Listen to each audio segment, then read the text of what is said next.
Hey guys, Dan Kraus here again, working on the Mercedes 190E.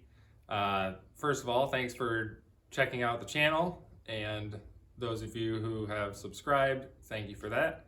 I'm going to be working on the right apron today, making a entirely new apron on the right side. I will do the left side as well when I get there, but I'm not there yet.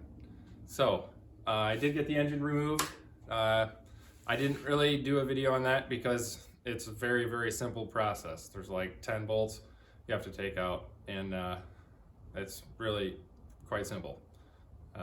So with that being said, I'm gonna get right into it. Oh, also, I did start another YouTube channel.